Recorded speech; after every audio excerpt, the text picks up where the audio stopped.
What is happening, everybody? Welcome to today's video. I actually forgot to film an intro for this, so I'm just doing it now, but I got a ton of work done, so we're gonna see that. And also, I just got a major piece. You can see it back there. Major piece for this car that I've been kind of missing. And once I get that in and mounted, I can put the doors back on, and this thing will pretty much be done. So that's basically all gonna happen in this video. Found some pretty crazy stuff happening with the manifold on this car. Wasn't expecting that, but dealt with it. So I got the exhaust, the seat, and also all the brakes are now bled on the car. Handbrake is mounted and the lines are ran. Everything is, I think, working, but I haven't driven it because it's basically been in here up on jack stands. So now I'm gonna do the final little bit. We'll get it off the jack stands, hopefully on the ground, and kind of driving around the yard in this video. That'd be really sick. So yeah, tons of stuff happening, and I'm just gonna get right to it. Okay, so Chase Bay E30 rear flex hoses came. You can see they're extremely long, like way longer than I need, but it's kind of cool. So on this side, I already have it in. You can't really see, but it goes there and into the caliper, and then you can see like it's a fitting, and you can basically aim it wherever you want. Whereas the factory style ones, they just go straight in and straight out. So then they just basically aim at whatever's in the way. So these ones you can basically twist and move around, so that worked out perfectly. Got a zip tied to the lower trailing arm, control arm, whatever you call it. And then they're so long that they fully come out of this rubber grommet for the ABS sensor and all that stuff. Route that like that. Put these little fancy hose retainer, whatever things on there. You know, not perfect, but still pretty cool. Okay, so I just quickly went and hand bent this into place. So this is gonna kind of sit there, with, like I said, with the clamp, be nice and tight. It's kind of rough right now, I don't have the clamps or anything on it, but it'll just run along the bottom, go up the tunnel, and then I marked it where our T is gonna be, basically in the center of the tunnel. But yeah, this should be at least much cleaner than what it had in the car before. So I did end up getting the lines flared. I got the new lines ran to the T. Everything's good there. All I gotta do is fasten this basically in tight like that, and that'll be good. And then we actually did bleed the handbrake as well. So like it's, you know, nice and stiff, so that's good. Then what I was doing, we were bleeding the brakes on the whole car because I've had all the calipers off front and back. Got the back all done, everything went well. Started to do the front, and then we noticed that it was leaking profusely underneath the car, and we blew a brake line. So what it actually was is the little plastic clip that's screwed to the floor, and it basically is a little retainer that holds like the fuel lines and the brake lines and stuff. Over the years, it must have vibrated and wore the coating off of the brake line, and it rotted the brake line right through. So the rest of the brake line looks like it's in good shape. Like it's fine. It's just right where that little retainer was, it rubbed away. It's the one that runs like all the way from the front, I think from the ABS like module thing, all the way to the back, goes up over the gas tank, over top of the subframe. So I'm not changing the whole line. I'm just gonna cut it. Okay, so I got both ends of the line all flared, and the little joiner piece in there. Everything's looking good. We're gonna try now to bleed it, and hopefully it doesn't leak and we're good and we can move on, because I'm tired of this. I don't remember where I left off, but anyways, these lines are ran. I haven't fastened them yet because, like I said, I want to spray paint all of this black. So what I'm doing now is removing the headrests and all this stuff up here, and then I can spray paint all up there black too, whatever. Not a big deal, but just to clean it up a little bit so we don't see this ugly blue color. So yeah, I'm just gonna pop this thing out, slide this out, get those belts out of there, and then get this all ready, spray paint this black, and then we will fasten these lines actually to the chassis. They're pretty solid, but like I'd rather have them tied down. I'm not gonna film this whole process because it's not a big deal, so we'll just do this instead. There we go. It looks way better than the blue. It's not perfect, obviously it's spray bomb, but it's better than the blue anyway. All I have to do now is basically fasten these brake lines. So now the interior is like done, other than basically getting a couple buckets. So next thing to do, I was told when I bought this car that it needed a manifold gasket, and it definitely sounds like it needs a manifold gasket. It sounds like a tractor when you start it. So it's like pretty obvious that it's coming from up there. Well, luckily I did not buy the gasket and the studs and all that like without actually looking at it, because that is not at all what's happened. I just went underneath the car, I got it all jacked up really high because I was going under there expecting to kind of look at the nuts and stuff, see how hard they are to get at, and I went under there and this is what I found. Oh, get under here. What is that? I think somebody got rid of this car and they were like, yeah, I'm gonna take the cats off real quick, let me just cut them. They started cutting, bro, took these giant chunks out of it, cut all the way through. I can't get my GoPro like fully up in there to see, but there's like basically a spot with like ½ an inch on the other side of the pipe that's still attached. I don't know what I'm gonna do here. Obviously right here, like I could weld that back up fairly easily, but on the back side, I can't get to it. So I don't really know what I'm gonna do. Obviously, I don't wanna buy another set of manifolds and cats, whatever, that's expensive. I don't really feel like putting headers on this car because like I said, I don't wanna have to like tune it and all that stuff. The other car does have a set of catless headers, which apparently makes like a huge difference on these cars, but I don't really feel like going through the work of tearing both of those out, like tearing this up all apart, tearing that car all apart. Back onto the car, I tried to basically stick my welder up in there and get around the backside. There's absolutely no way to do it. So what I did was I actually cut the hole bigger. I had to patch it anyway. My idea that I had was I could cut the hole really big and then I can fit this inside. And in theory, I should be able to get that cut, and as long as I can weld up those like slices on the backside from the front through that little access hole, giant access hole, then I think it'll be okay. I'm gonna try and weld this now through the front and we'll see how it goes. I know it's not gonna be pretty, but as long as I can actually weld it, then I'll be happy.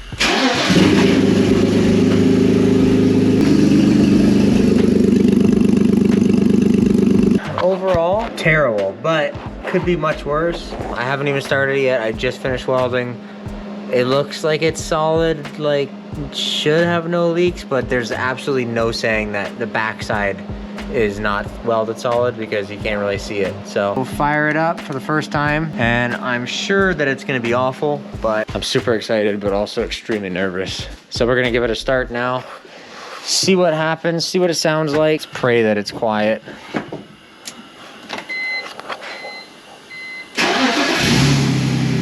Yo!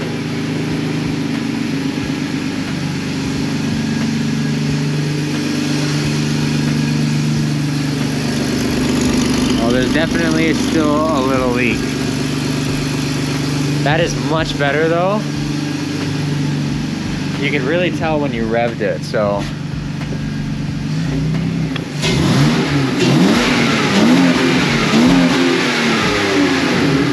So that actually went surprisingly well. There's still a little bit of a leak, you can kind of hear it. I'm sure it's just some pinholes on the back. So I think what I'm gonna do,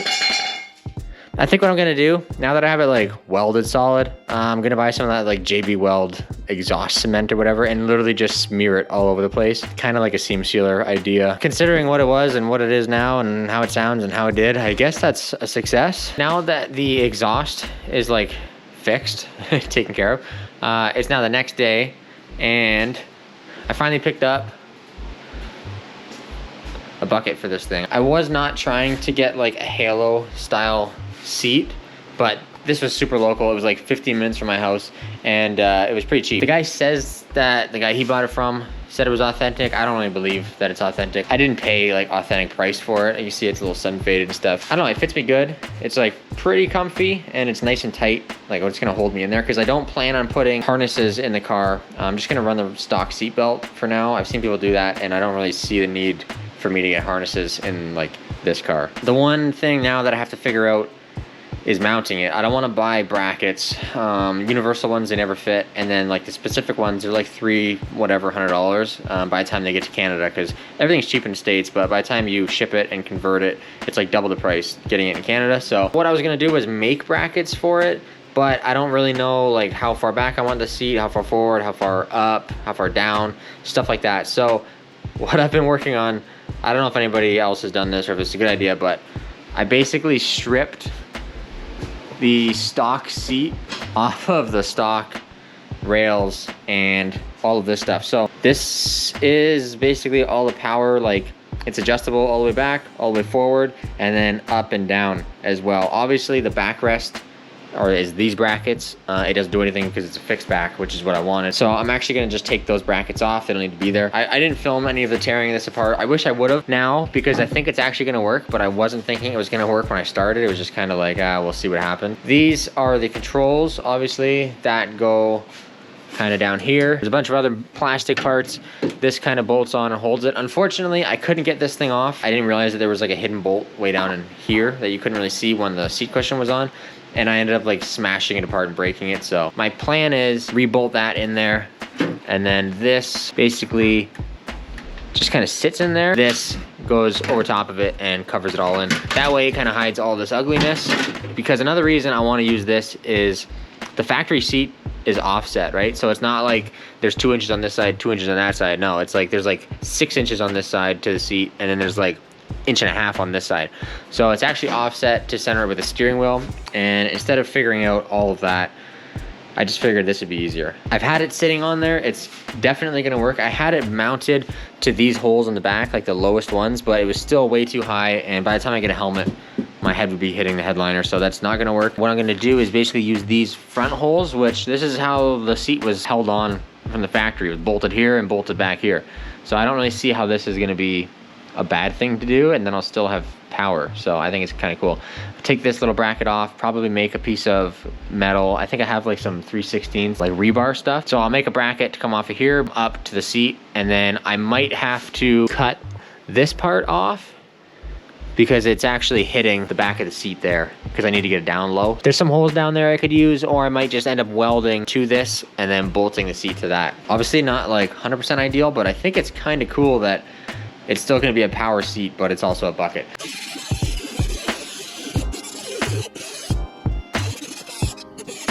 This side was a bit of a pain because the gear is right there, and that's for like the height.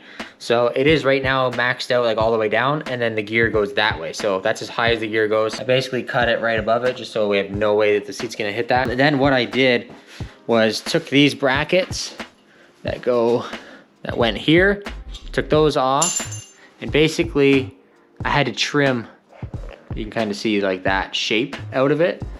So now that'll sit inside there. It'll give me lots of contact like to weld, and I think it's going pretty well. So all I'm gonna have to do is put the seat back on there, tack these in place, and then figure out where this hole is gonna be, and then basically drill the hole. And then I'm going to shape these up a little bit more than just a blank piece of, you know, square flat stock. So then once I get this front made and we can basically mount the seat on there, then I'll start mocking up the rear. I think we're gonna have to go kind of in here, kind of like that or something. I'm not too sure. Get the front done, get it bolted in there, and then figure out the rear mounting situation. So this is pretty much what we got. I think it's gonna be good. It's not awful, like fitting wise, that should be okay. And then this one I had to bend, which actually came out pretty good. Kind of matches that and goes around. I have to bend it just a touch more. I don't want a ton of tension on it. I kind of want to just sit right where it's going to be. But I think what I'm going to do is now weld these on and then start kind of rounding these off and drilling the holes. I should probably drill the holes first, but I'm not entirely sure where I need the holes to be until I get these welded on. I don't want to drill the hole and then turns out I actually need it like a 1/4 inch higher or lower or whatever. So I'm going to get them welded on there and completely finished basically. And then I will put the seat back on here, just kind of mark it with a marker, and then to just drill the hole out, which shouldn't be a big deal.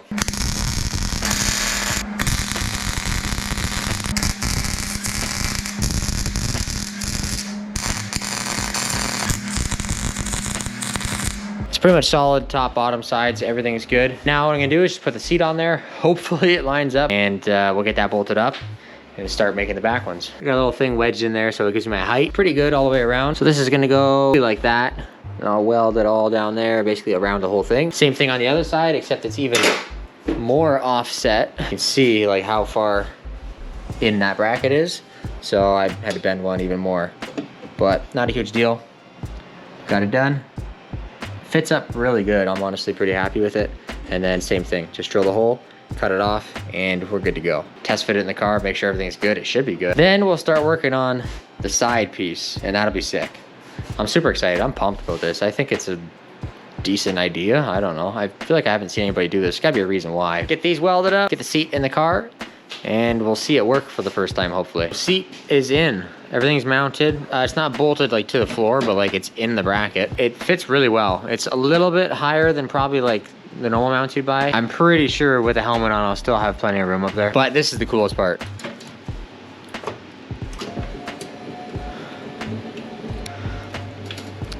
I don't know, it's probably not a big deal to most people, but I think it's really cool that I can just adjust it, because I'm not entirely sure where I'm gonna wanna sit. Look at how high it can go. Obviously I'll never go that high, but then we can go all the way back. It's fully adjustable, just like the factory seat, other than obviously the backrest. So now I'm gonna take it back out and I'm gonna work on making all of this actually fit. And then I think I'm gonna make like a block off panel for this. That way you don't see right through to the floor and it looks factory. So I think that'd be really cool. And then I'm gonna obviously paint the seat brackets, the pieces that I welded on, just paint them flat black. I'm stoked. I'm actually really happy. I didn't think it would work, and it did, and I didn't have to spend any money. It took, you know, a few hours, but we got it done. No problem. So unfortunately, like I said, I couldn't get this part off when I was tearing it all apart, so I smashed it to pieces. So I had to make a little bracket for it here to hold it together. Now, what I've been doing was just trimming out this. This used to come all the way around here, so I had to trim it out so that way it'll fit nice and tight around there. So then my plan basically is to just make a piece of sheet metal to go in here and fill basically from here to there. Make a template probably out of like piece of paper or a piece of cardboard. Fit it in there, make sure it's all good, and then trace it out on some sheet metal, cut it out, paint it, screw it in, and we should be done. Then I'll paint all these brackets, everything that I did, take the seat back off. Then I can put it all back together for the final time. It should be sick. Now this is really rough. Like I said, it's just a cardboard template. Obviously it needs to be a little bit longer up here and a little bit longer back here and fit a little bit better. But that's basically what we're doing. Just like a block off filler panel plate thing. And yeah, I think it's gonna be good. Seat is bolted now to the painted frames. I would also eventually, like way down the road, like to paint the actual seat. Because he said that it's wrapped because the back is like really scratched up, like the carbon. Even down here, like it's pretty terrible. So I would like to eventually paint it, but for now, I'm not gonna worry about it, obviously. So just gonna keep going. We're gonna put all the trim back on, get this whole side panel on, and then we're just gonna stick it in the car. I think throw these doors back on probably, and then work on getting this thing out of here. And we'll see how that goes. But first, finish the seat, get it in there, take a look at it. Like I say, it's not perfect, but it's a lot better than just seeing a giant open gap in there. Looks pretty good. Seat is in. Honestly, it looks pretty good. Once I have the carpet in, you won't see all this junk down here, other than like the rail, but all this will be covered. The only weird thing, because this is like a halo seat, I had to put the seat belt through that and then down to that mount. And then once it like goes across, it'll get my like chest really good, but it's gonna be way up here on my lap, like with a lap belt that goes over and down to the buckle, which I don't think is a huge deal because I like fit tightly into the seat and I'm just going to like a skid pad. So I do want to get a set of harnesses, but not right now. Eventually down the road, I would like to fabricate a like a harness bar back here, or some people come to like the back seat, like up here area, but I think that looks a little bit goofy. You can see we're having an issue. It's running into here. This is way farther back than I'm ever gonna sit because my legs are not that long, but you can see it starts to get into that B-post. So, I mean, I'll probably take that off anyways and get the headliner out of there and everything eventually. So, not really an issue. I basically like this just because I didn't spend any money and I didn't have to make the brackets for like exactly where I'm gonna wanna sit because I really have no idea. I'm not sure exactly where the most comfortable position is gonna be. So I think this will be really cool to be able to like fine tune like forward, backwards, maybe a little bit higher, a little bit lower. Also too, it's really cool because I don't have a like quick release or whatever steering wheel yet. So I have this like all the way up and then I can move the seat all the way back and then I can get in here like pretty much not too big of a, oh God, I'm stuck. Not too big of a deal. So now that the seat is in, everything's good, functioning, we're happy. I think I'm gonna put these doors back on this side of the car, clean the shop up a bunch because it's like a mess, like it always is after these projects.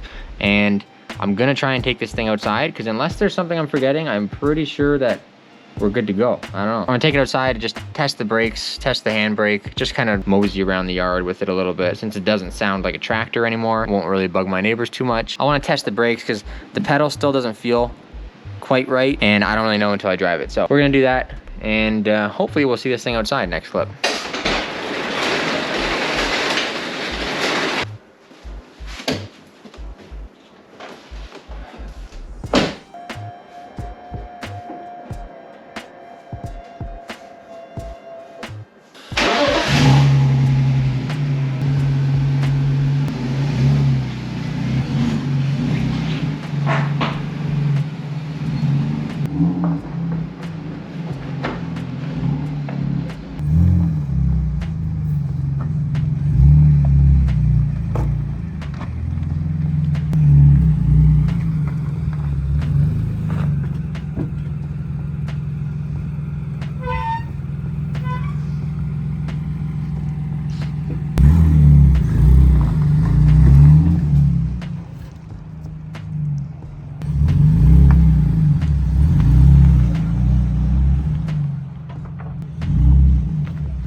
overall, I guess it was a successful like test drive. There's no brake fluid leaking anywhere, so that's good because I was honestly really worried about that once I started like stomping on the brakes. But the brakes still need to be bled more. I'd have to pump it like 2 or 3 times to actually get like the front wheels to lock up. I knew that there was something wrong because like I said, it didn't really feel right when we were done bleeding them the first time. So probably just have to bleed them for a bit longer, or maybe use one of the air powered whatever bleeder type things. Number 2 main things that suck is the handbrake doesn't lock up the back wheels. Honestly, I'm not sure if it's like supposed to right off the bat. Some people say, you know, once you get on track and you get some heat in the pads, stuff like that, different scenarios, like with actually churning and carrying momentum and speed and stuff, things handle differently. So it might just be that, but it's also just a cheap eBay handle with the cheap eBay like master. So I might upgrade to like a Willwood master and then some different pads in the back, because I know like some brands make like track day pads and stuff like that. Apparently that makes a big difference, so I might do that.